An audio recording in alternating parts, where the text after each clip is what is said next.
My daughter said I was out of touch. Until she asked for advice. Hi everyone!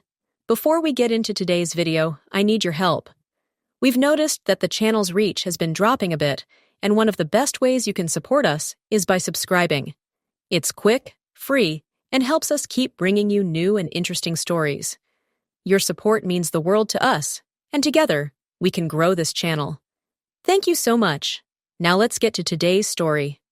I'm writing from a temporary account for obvious reasons, and I've changed some details to protect my anonymity. I never thought I'd be writing this story, but here I am, sitting in my kitchen at 2 a.m., staring at the same wooden table where my daughter Emma and I had our biggest fight just 6 months ago. The irony isn't lost on me that she called me tonight, crying, asking for the very advice she'd dismissed as outdated nonsense for the past 3 years. Let me start from the beginning. Emma is 24 now, fresh out of college with a degree in marketing and what she calls unlimited potential. She's always been bright, valedictorian in high school, dean's list in college, the kind of kid who makes parents beam with pride at dinner parties. But somewhere between her junior year and graduation, something shifted. She started looking at me like I was a relic from a bygone era, someone whose experiences and wisdom had expired along with my youth. I'm 52, a project manager at a mid-sized construction company. I've been working since I was 16, put myself through college while raising Emma as a single mom after her father left when she was 8.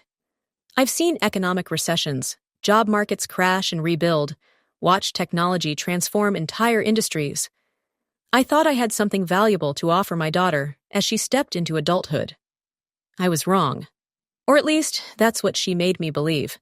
The first real crack in our relationship appeared during her senior year of college. She'd landed an internship at a trendy startup in the city, something involving social media marketing and brand optimization.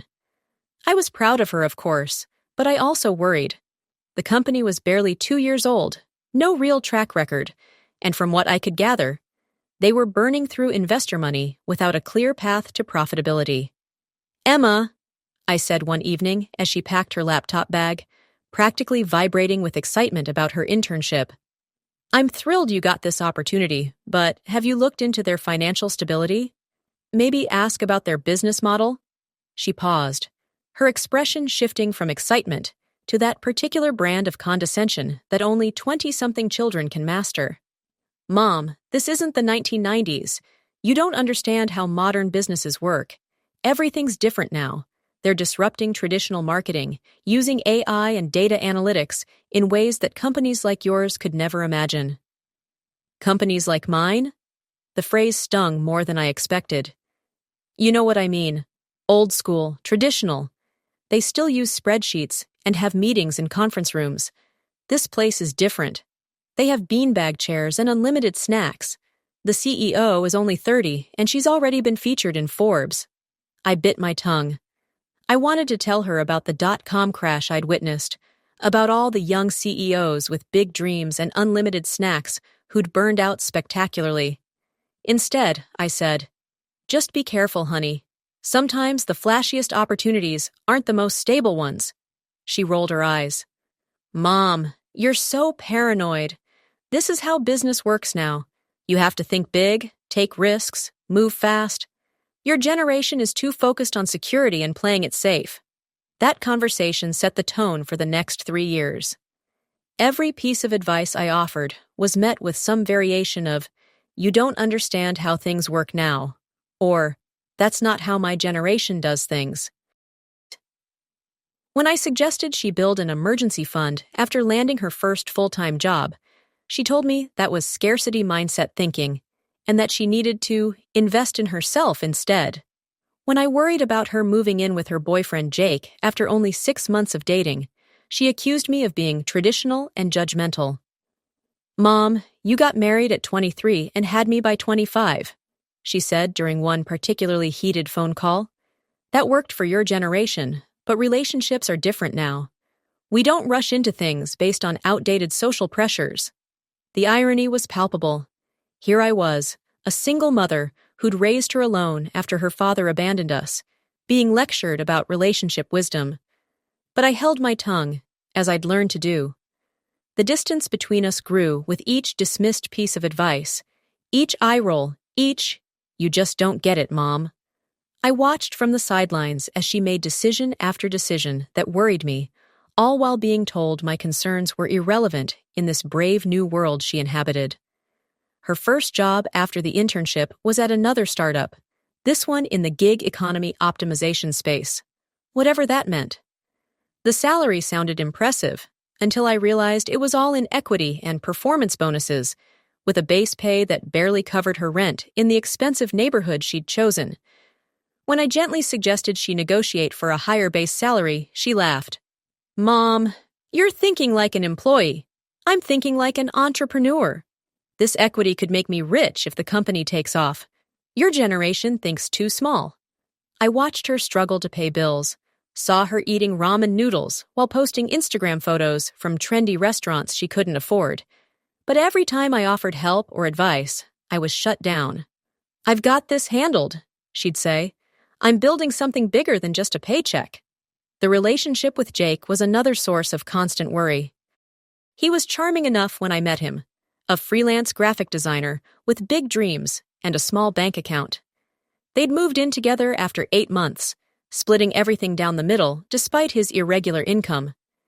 Emma was essentially subsidizing his lifestyle while he pursued his passion projects. "Emma, honey," I said during one of our increasingly rare coffee dates, "I notice you're always the one picking up the check when we go out. Are things okay financially?" Her jaw tightened. "We're fine, Mom. Jake is an artist. His work is seasonal, and I make good money. It evens out." "But does it? I just want to make sure you're not sacrificing your own financial stability for what? For love? For supporting my partner's dreams?" She leaned forward, her voice rising slightly. "You know what, Mom? This is exactly what I'm talking about. You see a man who isn't making 6 figures in a corporate job, and you immediately think he's taking advantage of me. Your generation has such a narrow view of success." I wanted to tell her that I'd supported her father's dreams too, right up until he decided those dreams didn't include us. I wanted to explain that my concerns came from experience, not prejudice. Instead, I said, "I just want you to be happy and secure." "I am happy, and I don't need security the way you do. I'm comfortable with uncertainty. It's how innovation happens."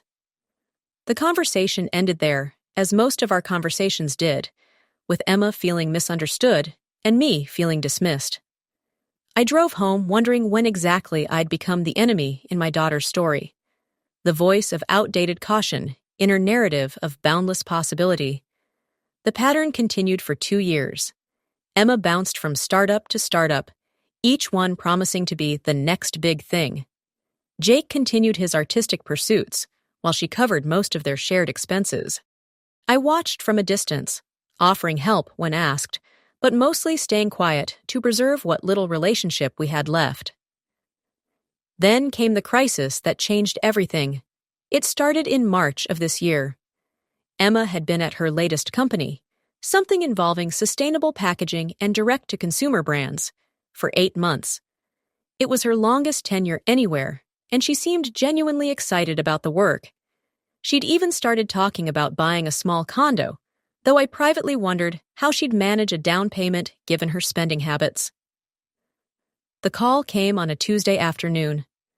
I was in the middle of a project meeting when my phone buzzed with Emma's name. I almost let it go to voicemail.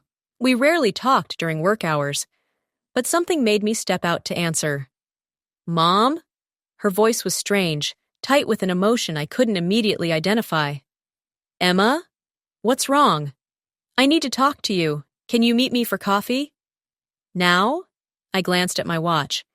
It was 2 p.m. on a workday. "Honey, I'm in meetings. Can it wait until—" "Mom, please, I really need to talk to someone." The vulnerability in her voice was so unlike her usual confident tone that I immediately started gathering my things. "Of course. The usual place?" An hour later, I found her sitting in the corner booth of our old coffee shop, the one we'd frequented when she was in high school. She looked smaller somehow, hunched over an untouched latte, her usual polished appearance slightly disheveled. "What happened?" I asked, sliding into the seat across from her. She looked up, and I saw something I hadn't seen in her eyes for years: uncertainty. "The company folded yesterday, just gone. They called an all-hands meeting and told us they were out of money, effective immediately."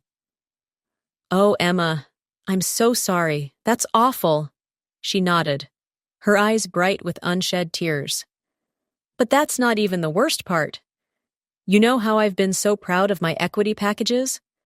How I kept telling you I was building something bigger than just a paycheck." I waited, sensing this was leading somewhere painful. I never actually understood what I was signing. The equity was all in preferred shares, and apparently, in a liquidation scenario, the employees get nothing until all the investors are paid back, which they won't be, because the company is worth nothing now. Her voice cracked. 3 years, Mom. 3 years of taking lower salaries because I believed in the equity. I have maybe $2,000 in actual savings. I reached across the table and took her hand. "It'll be okay. We'll figure this out." She pulled her hand back, wiping her eyes. "There's more.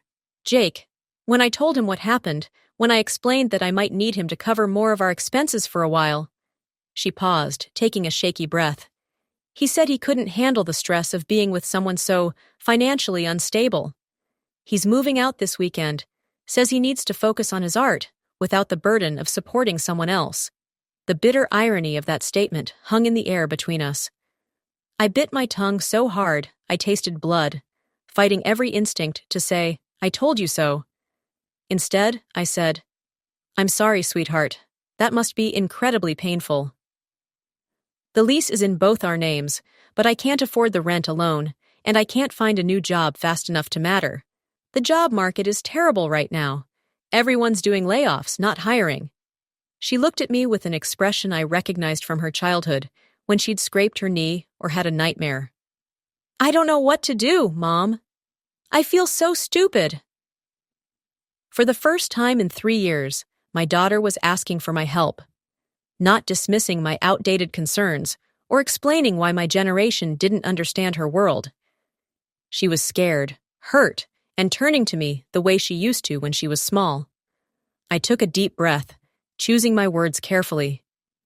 "You're not stupid, Emma. You're smart and capable, and you're facing a tough situation. Let's break it down and figure out your options." Over the next hour, we talked through her immediate challenges: finding a new job, dealing with the lease, managing her minimal savings. I listened more than I spoke, asking questions instead of giving advice, letting her work through the problems herself, while offering gentle guidance when she asked. "What would you do?" she finally asked, "if you were in my situation?" It was the first time she'd asked for my opinion in years. I treaded carefully. "Well, first, I'd focus on immediate survival. You need income, and you need housing you can afford. Sometimes that means taking a step back to take 2 steps forward." She nodded, actually taking notes on her phone. "For work, I'd probably look at established companies, even if the roles aren't as exciting as startups. They tend to offer more stability and better benefits. The goal right now is to rebuild your foundation, not to swing for the fences. But what about growth opportunities, career advancement? They'll still be there in a year or two when you're in a stronger position to evaluate them. Right now, you need to focus on security." She was quiet for a moment. "You've been saying that for years, haven't you?" I nodded. "I have. But I understand why you didn't want to hear it. At your age, I thought I knew everything too." "Did you make mistakes like this?" I laughed softly. "Oh, honey, I made different mistakes, but plenty of them. That's how I learned most of what I know now." We talked for another hour, and for the first time in years, Emma listened without rolling her eyes or interrupting to explain why things were different now. When we finally left the coffee shop, she hugged me tightly. "Thank you, Mom. I know I haven't been the best at listening to you lately." "You're going through a lot right now. We'll figure it out together." That conversation was the beginning of a complete shift in our relationship. Over the following weeks, Emma called me regularly, asking for advice on job applications, lease negotiations, and financial planning. She'd found a temporary room in a friend's apartment and was interviewing for positions at established marketing firms. Not the most exciting work, but steady and well-paying. "I'm getting offers," she told me during one of our phone calls, "but the salaries are lower than what I was making at the startups." Well, what I thought I was making when you factor in the worthless equity. "What matters more right now?" I asked. "The salary number or your actual financial stability?" She was quiet for a moment. "Financial stability. I get it now, Mom. I really do." The breakthrough moment came 6 weeks after that first coffee shop conversation. Emma had accepted a position at a well-established marketing agency, negotiating a solid base salary plus health benefits and a 401k match. She'd also found a small but affordable apartment in a less trendy neighborhood. "I wanted to show you something," she said, pulling out her phone during our weekly coffee date. She showed me a budgeting app with carefully tracked categories: rent, groceries, transportation, emergency fund, retirement savings. "I've been following your advice about the emergency fund. I'm already up to $800, and I should have a full month's expenses saved within 6 months." I felt tears prick my eyes. "I'm so proud of you, Emma." "I've been thinking a lot about the last few years," she said, her voice serious, "about how I dismissed everything you tried to tell me. I thought your experiences didn't apply to my life because the world had changed so much. But the fundamentals haven't changed, have they? People still need to eat and pay rent and save for emergencies, regardless of what apps exist or how trendy their workplace is." "The tools change," I agreed, "but human nature and basic economics stay pretty consistent." I was so arrogant, Mom. I thought being young and tech-savvy made me smarter than someone with 30 years of actual life experience. I'm embarrassed by how I treated you. I reached across the table and squeezed her hand. "You were trying to find your own way. That's what young people are supposed to do. I'm just glad you're willing to listen now. I wasted so much time and money learning lessons you could have taught me in a 5-minute conversation. But you wouldn't have believed me then. Sometimes we have to learn things the hard way for them to stick." She smiled ruefully. "I guess. But I'm done thinking I know better than you about everything. I want to hear your advice, all of it. Starting with, what else am I probably doing wrong in my life that I'm too stubborn to see?" We both laughed at that, and I realized this was the daughter I remembered from years ago. Curious, thoughtful, willing to admit when she didn't know something. Over the following months, our relationship transformed completely. Emma started calling me not just during crises, but for regular check-ins and advice. She asked for my input on everything from career decisions to apartment hunting to dating after Jake. "I'm talking to this guy from work," she told me during one call. "He seems really nice, but I want to be smarter about relationships this time.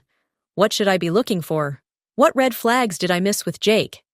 The fact that she was asking for relationship advice, something she'd explicitly told me I was too traditional to understand, felt like a miracle.